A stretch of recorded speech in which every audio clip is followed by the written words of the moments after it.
Здравствуйте, уважаемые телезрители! В эфире передача «Первая помощь». С вами Елизавета Алексеева. Сегодня в нашей передаче мы говорим о проблемах, которые могут возникнуть с детскими зубами. Расскажут нам об этом специалисты клиники «Мастер Дент». Зубы – это первое, на что обращают внимание люди при общении. Большинство случаев возникновения стоматологических заболеваний полости рта зависит от несоблюдения гигиенических требований с раннего возраста. Стоматологическое здоровье малыша закладывается задолго до его появления. Конечно, генетическое наследие первостепенно, но ошибки в питании будущей матери могут вызывать заболевания зубов у ребенка. Еще во время беременности матери плод должен получать кальций в достаточном количестве. Этот химический элемент принимает участие в закладке зубов. Лидировать в рационе беременной женщины и растущего ребенка должны продукты, богатые витаминами, микроэлементами, белком. Эмаль зуба минерализуется в течение первых нескольких месяцев после прорезывания зубов. Слабая минерализация делает эмаль уязвимой для болезнетворных бактерий. В то же время формирующийся детский иммунитет неустойчив к инфицированию и уязвим к атакам бактерий. Провоцирует кариозный процесс, микробы и благоприятная кислая среда для их размножения. Несложные или быстрые углеводы, такие как сахар, шоколад, хлебобулочные изделия из муки высшего сорта, манная каша, разрушаются в ротовой полости при пережевывании и обработке слюной до кислоты, поражающей эмаль. Данные продукты не следует использовать в качестве отдельных перекусов, если после рафинированной пищи не последуют растительные, более плотные по консистенции вещества.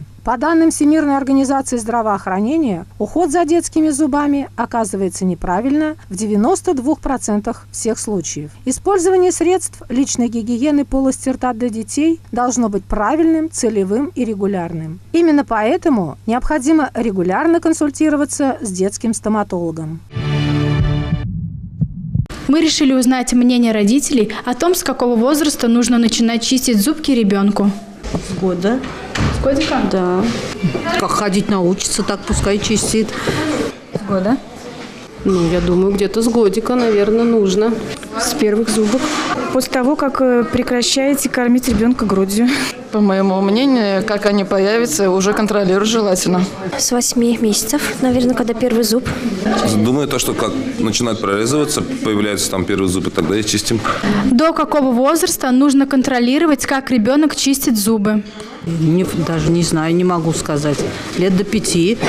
Лет до 5, до 6. Ну, лет до 5. Пока осознавать не начнется. Зубы контролируются. Это такой орган. Всегда его нужно проверять, чистить, правильно ли они чистят, какой уход. Сейчас зубные щетки очень разные бывают, могут потравмировать десна. Ну, лет до 6, наверное, я так думаю. Зависит от ребенка, наверное, я думаю. Какой ребенок. Если ребенок растет ответственный сам, идет добровольно, чистит зубки. А бывают дети, которые не хотят, отнекиваются, поэтому приходится контролировать. Спасибо большое. О гигиене полости рта у детей и заболеваниях зубов, которые могут возникнуть в детском возрасте, нам расскажет детский врач-стоматолог Ирина Вячеславовна Улбутова. Я с удовольствием поделюсь с вами своим опытом и расскажу, как зубки сохранить с молоду. У нас сегодня в гостях моя маленькая пациентка Аня. Сколько тебе лет? Уже 4 годика. Зубки у нас прорезываются в 6-5 месяцев. После того, как первый зубик прорезался, нужно уже чистить зубки. То есть родитель уже покупает зубную мягкую щетку, зубную пасту. И чистить зубы. Да, и уже нужно будет чистить зубки.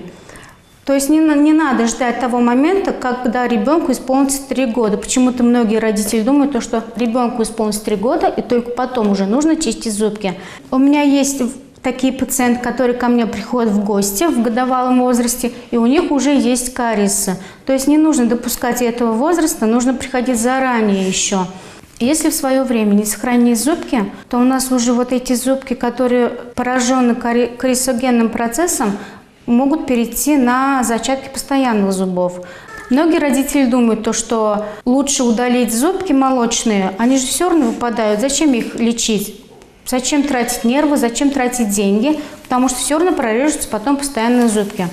Но большой вопрос стоит в том, что прорежутся ли они вообще. Потому что кариес молочных зубов может перейти на зачатки постоянных зубов. Постоянные зубы могут не прорезаться. Если кариес у детей вовремя не лечить, то это перейдет уже в пульпит. То есть процесс уже дошел до нервов.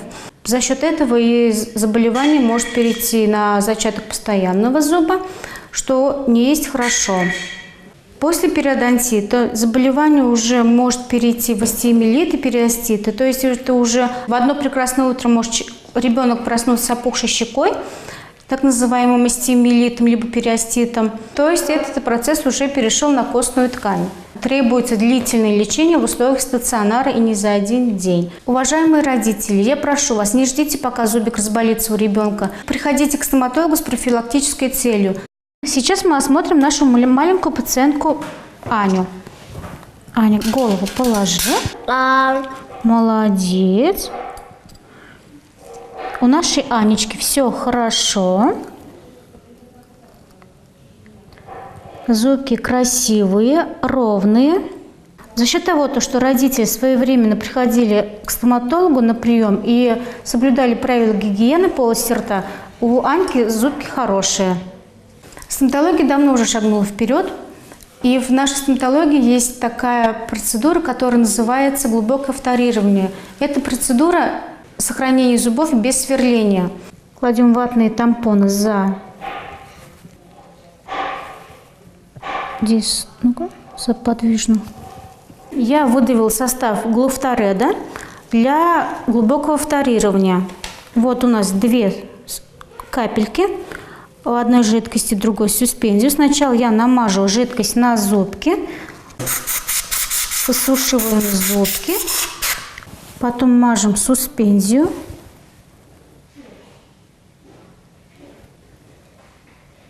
И просто высушиваем.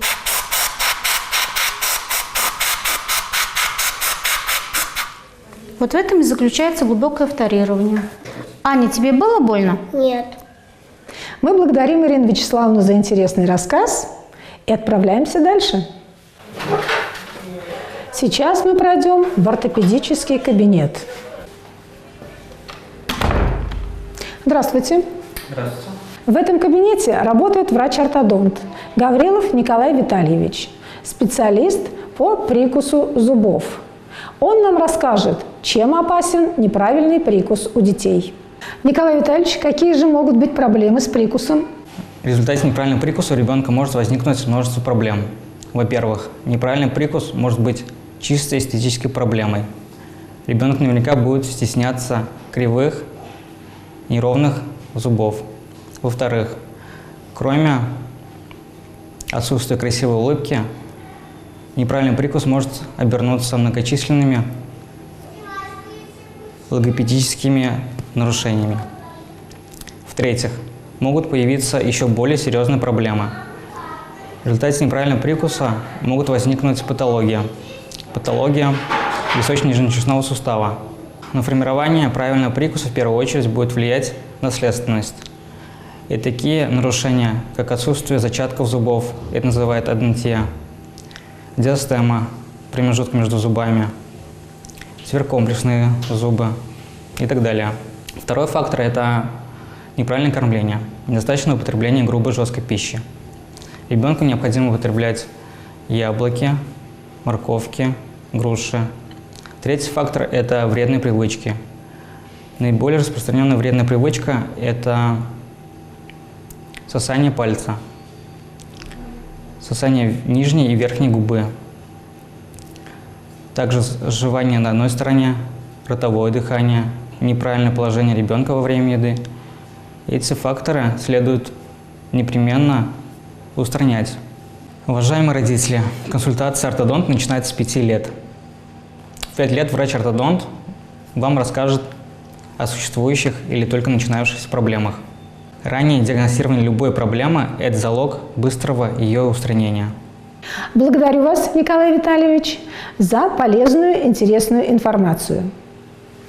Специалисты клиники рассказали нам сегодня, как важно беречь здоровье зубов с самого раннего возраста. Руководитель клиники, Врач-стоматолог высшей квалификационной категории Наталья Николаевна Ильина расскажет нам о том, какие методы лечения применяются в данной клинике.